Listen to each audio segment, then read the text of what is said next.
இன்றைக்கு ஒரு மிக முக்கியமான ஒரு சந்தேகமாக, ஒரு வீட்டில் 2 குழந்தைகள் இருக்குன்னு வச்சுக்கிட்டா, ஒரு குழந்தை உள்ளூரிலேயே படிக்கக்கூடிய சூழல், இங்கேயே சுற்றி சுற்றி அப்பா அம்மா கூட இருக்கக்கூடிய ஒரு அமைப்புகளில் இருக்கும் பொழுது, இன்னொரு குழந்தை மட்டும் வெளிநாட்டுக்கு போகணும், வெளிநாட்டிலே செட்டில் ஆகணும், வெளி மாநிலத்தில் போய் தமிழ்நாட்டை தாண்டி அந்த இடத்துல படிக்கணும், இந்த இடத்துல படிக்கணும்னு தூர இடத்துல போய் படிக்கக்கூடிய ஆர்வங்கள் இருக்கக்கூடிய அமைப்பை எப்படிங்க ஜோதிடத்தில் பிரித்து பார்க்குறது? ஒரு குழந்தை இங்கேயே இருக்கணும், இந்த ஊரை விட்டு தமிழ்நாட்டை விட்டே தாண்ட மாட்டேன்னு சொல்லுது. இன்னொரு குழந்தை அங்கே போகணும், இங்கே போகணும், ஃபாரின் போகணும், அங்கே ஆகணும், இங்கே ஆகணும்னு சொல்லுது. இதை எப்படி ஜோதிடத்தில் கணிக்கிறீங்க என்கின்ற விதமாக நிறைய பேருக்கு அந்த சந்தேகம் இருக்குங்க. ஜோதிடத்தில் ஓரளவிற்கு நல்ல அனுபவத்தையும் நீண்ட அமைப்பையும் கொண்டிருக்கின்ற என்னுடைய சுபத்துவ பாபத்துவ கோட்பாட்டின் அடிப்படையில் பார்த்திங்கன்னா, எவர் ஒருவருடைய ஜாதகத்தில் 8-12ஆம் பாவகங்கள், அந்த 8-12ஆம் வீடுகள் குரு சுக்கிர வளர்பிறை சந்திரனுடைய தொடர்புகள் இருக்கோ, அவங்க கண்டிப்பாக வெளிநாட்டிற்கு போக வேண்டும், வெளிமாநிலத்திற்கு போக வேண்டும் என்கின்ற எண்ணங்களில் நிச்சயமாக இருப்பாங்க. பிறந்த மண்ணில் அவங்க இருக்க மாட்டாங்க.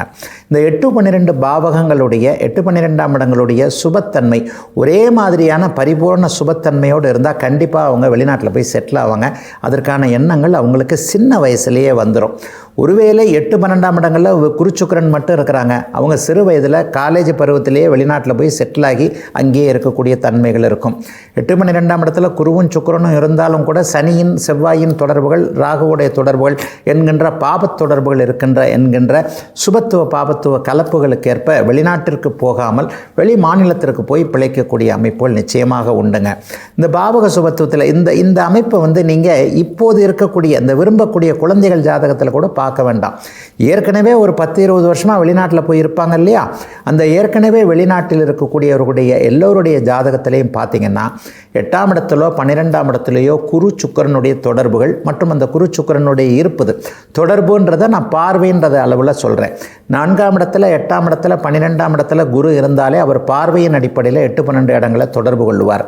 8ஆம் இடத்தில் சுக்கிரன் இருப்பது, 12ஆம் இடத்தில் சுக்கிரன் இருப்பது, 6ஆம் இடத்தில் சுக்கிரன் இருப்பது என்பது அவருக்கும் 12ஆம் இடத்து தொடர்புகள் வந்துடும்.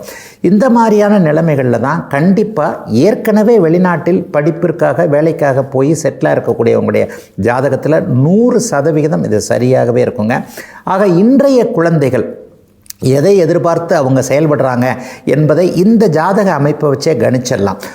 ஒரு உதாரணத்திற்கு ரிஷப லக்ன குழந்தை, அந்த குழந்தைக்கு 8ஆம் இடத்துல குரு பகவான் இருக்கிறார், குரு தசையும் வரப்போகிறது, சரராசியில் இருக்கக்கூடிய கிரகங்களுடைய தசைகள் அடுத்தடுத்து வரப்போகிறது என்றால் இயல்பாகவே அந்த குழந்தைக்கு நான் +2க்கு அப்புறம் காலேஜுக்கு அப்புறம் இந்த இடத்துல வேலைக்காக மேற்படிப்பிற்காக வெளிநாட்டுக்கு போகணும்னு அப்பா அம்மா கிட்ட ஏதாவது ஒரு விஷயத்தில் தன்னுடைய விருப்பத்தை கண்டிப்பாக வெளிப்படுத்தும். அப்பா நான் இங்கே போய் படிக்கிறேன், இங்கே போய் படிக்கிறேன், நான் படிக்கக்கூடிய ஒரு வாய்ப்பு, அதற்கான வசதிகள் அந்த யூனிவர்சிட்டிலாம் இதில் தான் இருக்குது அப்படின்னு சொல்லிட்டு தனியாக போவதற்கு தைரியமாக தன்னுடைய விருப்பத்தை தெரிவிக்கக்கூடிய அமைப்புகள் அந்த குழந்தையின் மூலமாக பெற்றோர்களுக்கு உண்டுங்க. இதை வச்சு பெற்றோர்கள் கணிச்சிடலாம், நம்ம குழந்தையோட ஜாதகத்தில் 8-12ஆம் இடங்கள் சுபத்துவமாக இருக்கிறனால இந்த குழந்தை வெளிநாட்டிற்கு தான் போகும் என்பதையே கண்டிப்பாக கணித்து விடலாம். போகின்ற காரியங்கள் நல்ல விதமாக இருக்குமா என்பது தசாபுக்தி அமைப்புகளின் அடிப்படையிலையும், அதே மாதிரி புதன் எந்த அளவிற்கு வலுத்திருக்கிறாரோ அதன் அடிப்படையில் அதனுடைய கல்வி அமைப்புகள், ஜீவன அமைப்புகள்னு சொல்லப்படக்கூடிய 2-10ஆம் இடங்கள் வலுத்திருந்தால் அவருடைய தொழில் வேலை அமைப்புகள் முன்னேற்றமாக இருக்கும் தசாபுக்திகளின் அடிப்படையில் என்பது தான் உண்மை. ஆகவே 8-12ஆம் இடங்கள் சுபத்துவமாக இருந்தால் அவர் வெளிநாட்டில் வெளி மாநிலத்தில் செட்டில் ஆவார் என்பதை உறுதியாகவே கணிக்க முடியுங்க. இதுவரை 12 ராசிகளுக்கான இன்றைய ராசி பலன்கள் ஜோதிட சந்தேகத்திற்கான விளக்கத்தையும் பார்த்தோம். மீண்டும் நாளை காலை இதே நல்ல காலம் பிறக்குது நிகழ்ச்சியில் உங்களை சந்திக்கும் வரை உங்களிடமிருந்து விடைபெற்றுக் கொள்வது உங்கள் ஜோதிடர் ஆதித்ய குருஜி.